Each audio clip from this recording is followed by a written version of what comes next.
बासी बाबा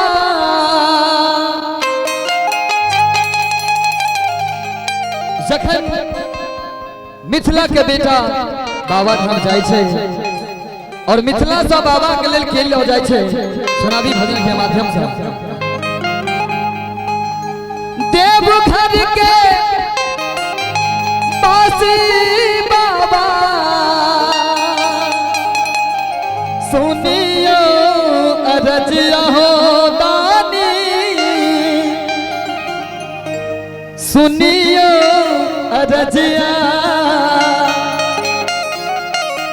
से गंगा जल भरिलो मिथिला के लाल से गंगा जल भरिलो मिथिला के लाल से गंगा जल भरिलो मिथिला के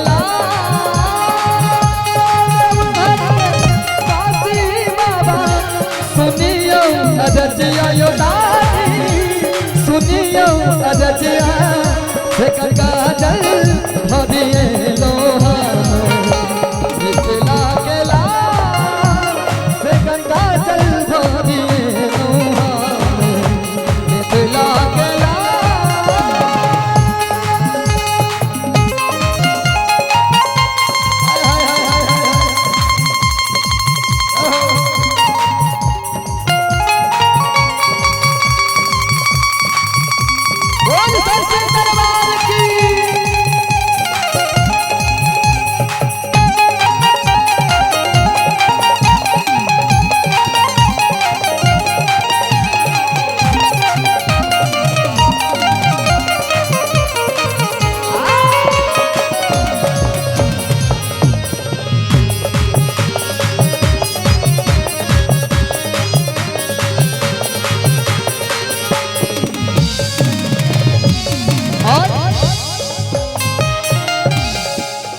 मिथिला के लाल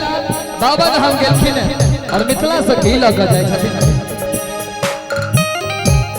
ले लो मखानक ले लो मखानक ले लो मखानक माला अही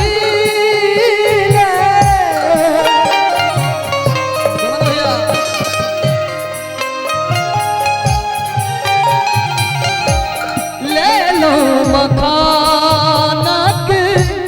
माला अहीले मिथिला के पाक ले लो बाबा अहीले बाबा अहीले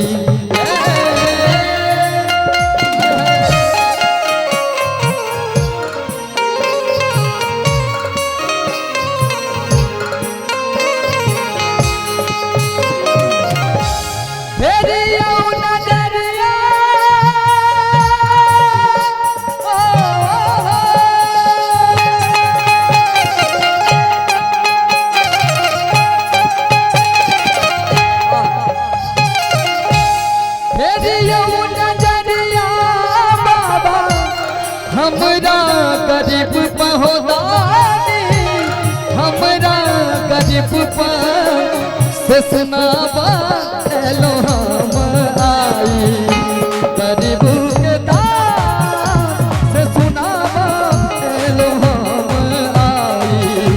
मिथिला के लाल देवघर के बासी बाबा सुनियो अरजिया हो दानी सुनियो अरजिया से गंगा जल भरिलो